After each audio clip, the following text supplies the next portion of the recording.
Alright class, in this video we're going to discuss about chapter 13, capital structure and leverage. Okay, we're going to discuss what is optimal capital structure and how to find the optimal capital structure. By definition, optimal capital structure is the capital structure at which stock price is maximized and WACC is minimized. Okay, so we've already talked about capital structure before. It is mix of debt, preferred stock, and common equity. Okay, in chapter 10, when we were trying to calculate WACC, we learned about, we were using the weight for the three component costs, cost of debt, cost of preferred stock, and cost of common equity, multiplying by the three costs to get WACC, right? So capital structure, it is just the weight for each component. Okay, how much percentage capital we raised by debt, how much percentage capital we raised by preferred stock, and how much percentage of capital we raised by common equity. The weights for the three capital components is called capital structure. Okay, and we think the best capital structure is when our stock price is maximized and our WACC is minimized. And oftentimes, these two conditions are consistent with each other. They happen at the same time.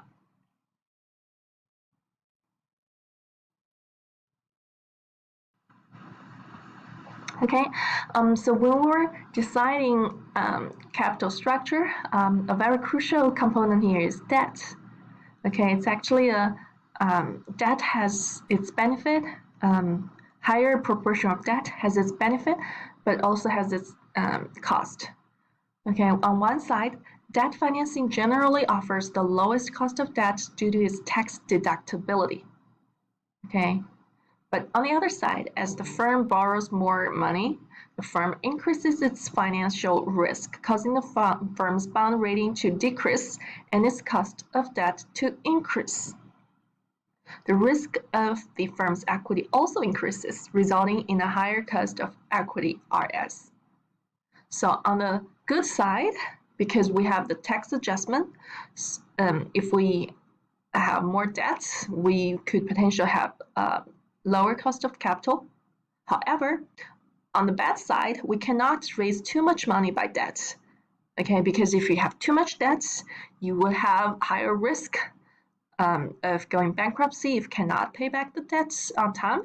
Your bond rating could be lower, your cost of debt could be higher, and your cost of equity could also be higher. Okay, so at the optimal capital structure, the tax-related benefits of debts are exactly offset by the debt's risk-related costs. Okay, by raising more debts, you could enjoy more tax benefit, but you could also undertake more risk. So we have to find the optimal capital structure where we have the best trade-off, we have the best balance to enjoy the tax benefit and the risk cost of debt.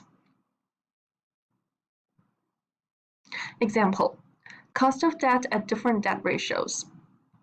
For this firm, if we have these first column showing the amount we borrow by debts, it increases from 0 to 1,000. Okay, and the second column shows us the debt over capital ratio for the firm. Okay, it increases from 0 to 0.5. Okay, debt capital ratio is debt over capital. And we know for the firm, the total capital is 2,000. And it's the sum of debt and equity. Equity is capital minus debt. Okay, so when we have debt of 1,000, debt over capital ratio is 1,000 over 2,000, which is 0.5. When debt is 5,000, then debt over capital ratio becomes 500 divided by 2,000. So our debt over capital ratio is 0.25. Of course, here equity would become 1,500. So the debt over equity ratio would become 500 over 1,500, which is 0.333. Okay, and when debt is 1,000, equity is 1,000, debt over equity ratio would be 1. And when we raise more and more debt, the bond rating would go down from AAA to BBB, AA to BB. The cost of debt will increase, okay? When the risk of the firm goes up, RD, cost of debt, will increase from 8% to 14%. If the level of debt increases, the firm's risk, the cost of debt, and the cost of equity will all increase.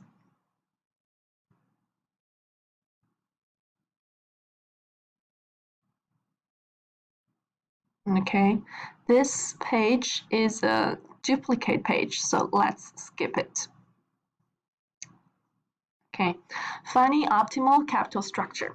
The firm's optimal capital structure can be determined using two ways: minimizes WACC or maximizes stock price. Both methods yield the same results. Okay, let's look at our example here. Again, our amount borrowed by debt increases from 0 to 1,000. Debt over capital ratio, which is WD, the weight for debts, increases from 0% to 50%. The equity over capital ratio, weight for WC, the weight for common equity, decreases from 100% to 50%. Okay, when WD increases, WC decreases. Cost of equity increases from 12% to 15.6%. Okay, it increases because debt amount increases, firm risk increases. Our after-tax cost of debt, RD multiplied by 1 minus T, also increases because debt amount increases, firm risk increases. Our WACC, which is WD multiplied by RD multiplied by 1 minus T, plus RS, cost of equity multiplied by WC, is calculated in this last column here. And we find that we have the lowest WACC when our debt amount is 500, debt ratio is 25%, and equity ratio is 75%. This is the optimal capital structure. If we raise 25% capital by debts, 75% equity, 75% capital by equity, this is our optimal capital structure that brings us the lowest WACC. Okay, you can see as debt increases, WACC decreases first and then increases. So the lowest point is in the middle. Okay, on the other hand, if we look at stock price, when debt amount increases, the dividend per share or equity per share is increasing. RS is also increasing, but the stock price is highest in the middle point. Stock price increase first and then decrease. It's the highest, again, when we borrow 500 as our debt. Okay, so price is maximized and WC is minimized when we have debt over equity ratio of 25%. So the optimal debt over capital ratio is 25%. Note here, earnings per share is maximized at 50%, but primary interest is stock price, not earnings per share. Okay, EPS is highest when we have the highest debt, but note here, our criteria here is the highest stock price, not the highest EPS. Okay, so the two criteria are satisfied at the same time.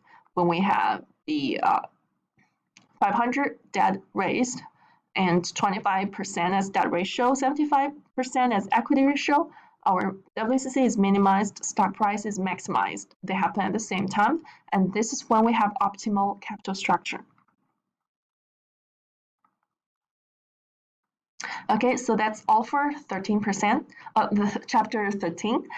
In the next video, we're going to discuss the 15 sample test questions for the final exam.